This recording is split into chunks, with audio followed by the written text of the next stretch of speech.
What is going on, everybody? It is Dylan with DFS, and in today's video, going over Week 6's two-game Monday night slate. I do enjoy these two-game slate, although it kind of messes with the main slate. I do enjoy having a nice two-game slate instead of a showdown. So before we get into it, just recap the main slate just over my line, kind of where I was, and then we'll get into the breakdown. So going over, this is the $25 double up, the giant single entry one. So this is the one I always use every week to just talk about the lines, see where everything was at. So I did go with Drake May at quarterback. I didn't go T-Law. I went Drake May. Felt pretty confident in it. Stacked him with Stephon Diggs. Apparently it was Demario Douglas day. But I mean, Diggs did have a potential like 52-yarder taken away for offensive pass interference. But I mean, it's really hard to not play May and Diggs. So I was okay with Diggs' underperformance. Trust me, I would have loved better, but I will not complain with how the line went. And then I did go Josh Jacobs, kind of faded. CMC faded. Jonathan Taylor. And just went with Jacobs, and Jacobs did tremendously. Did go Kyron instead of Dowdle. This one was kind of another leverage play at the running back position. Didn't really work out, right? Rico Dowdle got about 20 points more than Kyron, so that one definitely hurt. Played JSN, knew I wanted JSN in my line. Paid down for Puka. Unfortunately, if you paid Puka, it's pretty hard to cash when you have a player that is 8,700 that goes out pretty early. So, unfortunate for that. You can't ever, really dissect your line if you have an injury in it. So I understand. I've been on that receiving end multiple times so far this season on my double up line. So then played Tet 2 touchdowns. And I mean, thank God he had 2 touchdowns because my God, Rico Dowdle had an amazing game. So yeah, thank God for the 2 touchdowns. Hunter Long didn't really do much, but at 2,500. I mean, it's same price as a defense. He got me 3.9, so I was okay with that. And then with the news that Quentin Johnston was out, I did play Ladd, and yet again, I got very lucky with this one because he had a huge 40-something yard catch or something like that got him the 100-yard bonus perfectly. So added, probably 9 points, 8 points, something like that. So huge play out of that. And then I went Tampa's defense, which, although they allowed 19 points, still got me 11 points. So it's kind of where I was at, cashed pretty comfortably in all double ups. So it was nice to be on kind of the other side of an injury news, or just an injury. So yet again, it sucks to have an injury like that because you can't evaluate your line. You can't kind of look back and go, oh, this is where I messed up. Why did it go this route instead of this? It's always the what if, right? What if Puka was in? So, yeah, I just had a good day. So let's get into why you guys are here. And that is the 2-game slate. So 4 quarterbacks, obviously. I will say this. I don't like Penix. I don't like Penix in this matchup. Josh Allen is scarce. I go with Jaden or Caleb. And I lean Jaden. And it's a little bit risky with Noah Brown out, Terry McLaurin out. But you go back and look at what Jaden Daniels did last season to the Bears. Still had a pretty damn good fantasy score. Granted, we could talk about the Hail Mary play. But still had a pretty good fantasy game against the Bears last season. Caleb Williams kind of struggled a little bit. You look at, Ben Johnson versus Dan Quinn in the playoffs. Detroit kind of struggled a little bit. So I lean Jaden Daniels is probably my number 1 quarterback on this one. Getting him back. Granted, last week against the Chargers, pretty, I won't say ugly game, but I mean, you go, hey, he had 17 points. He got a last-second touchdown. He really didn't have a good game, but, I mean, they just did what they needed to do against the Chargers. The worry in this game, for me, is the Bears' defense is kind of healthier than they have been. Kyler Gordon is back. The defensive line is kind of healthier. Linebackers healthier. So interested to see what the Bears defense can look like in this game, but I still want to take that rushing upside of Daniels. Obviously, if you want to pay down, I'd go Caleb, but I'm probably avoiding Michael Penix. If someone's gonna burn me this week, I'll take Penix in that Atlanta offense, right? So Josh Allen is kind of, if you have to go there, but I'd rather go Jane Daniels and then Caleb Williams. Running back to me is pretty simple. It's Bijan and it's Krosky Merritt. Those are my two. That's what I'm looking at. That's it. If you want to say a James Cook and you go, hey, Atlanta's defensive line is kind of banged up, go for it. You want to go DeAndre Swift, just has not seen a crazy good fantasy stat line yet.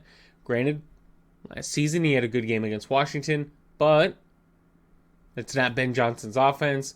So I'm just going Krosky Merritt and Bijan. Those are my two at the running back. Wide receivers where we get different. This is where we get different. Rome, the most expensive wide receiver at $6,500. I love him in this one. I think he's still a really good play. Love it. Debo. Obviously, watch the injury status of Debo at $6,400 though. Can also stack him with Jane Daniels if you don't want to go Krosky Merritt.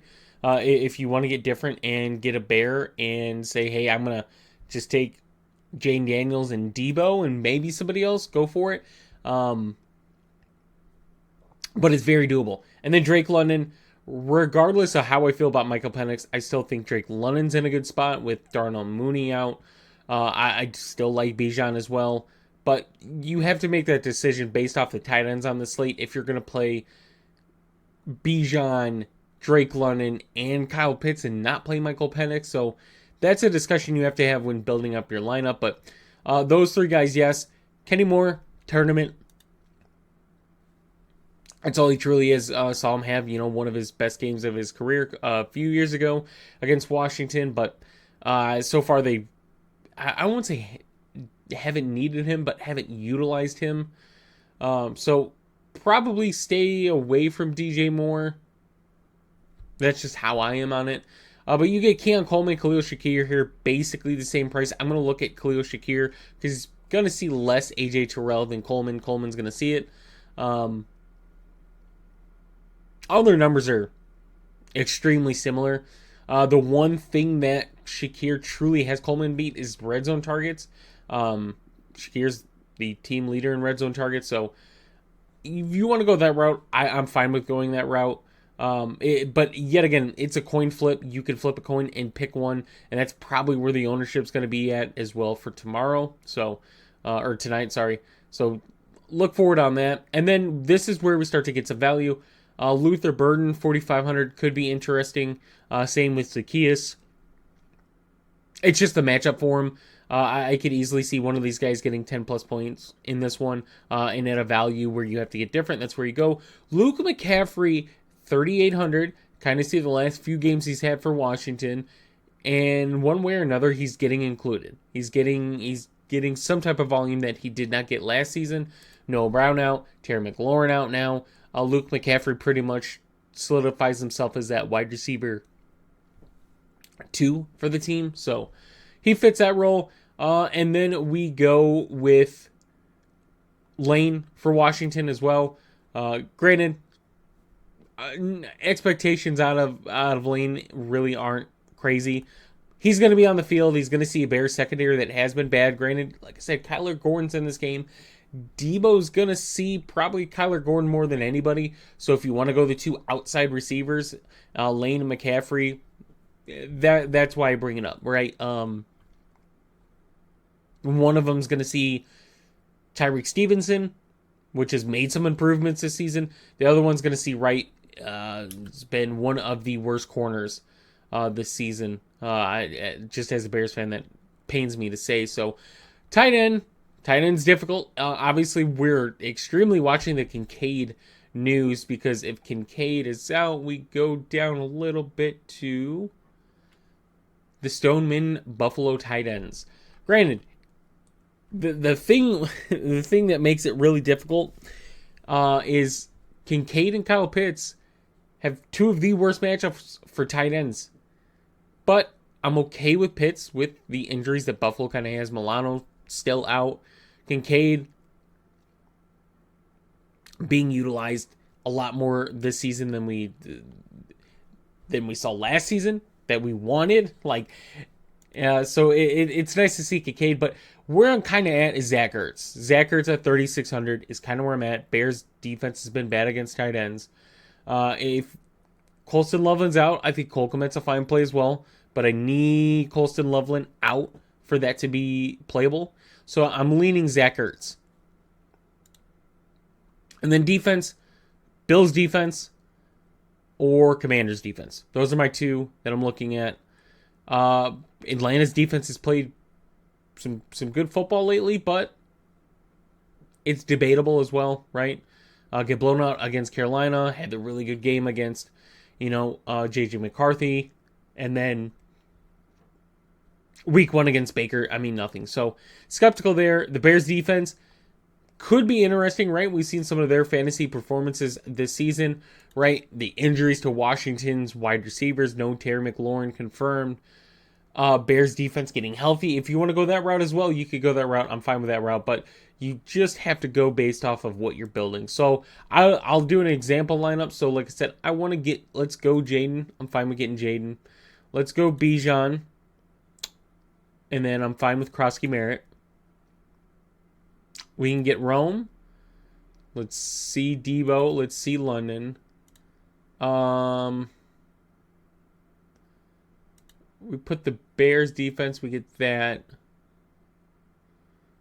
Let's go Ertz, and we're left with 4,000. So we get. Don't love it because it's pretty much just Washington guys. Like, we can't even get Burden. We can go someone like a Zacchaeus and go that route, but I don't have a Buffalo player. So is there any way to truly get like a Khalil Shakir in this lineup? Can we get different, right? Let's not put Debo. Let's put Shakir. Tight end, let's put Ertz. We're left with 5,200. Like, I don't love that, but let's say if he's in Kincaid, and then we could pay up and get the Bills defense. We go that route. We could go like Commanders, since the build I have is just Rome on the Chicago side, so we could go Commanders. But that's then putting, for Washington on one side, which I guess is fine on this. So just as an example. But I do like Jaden. I do like Bijan, Krosky Merritt, Rome, London, Ertz. So kind of like that, and the others is just filling in. So hope you guys did enjoy the video. If you did, please leave a like and subscribe. I will see you guys in the next one.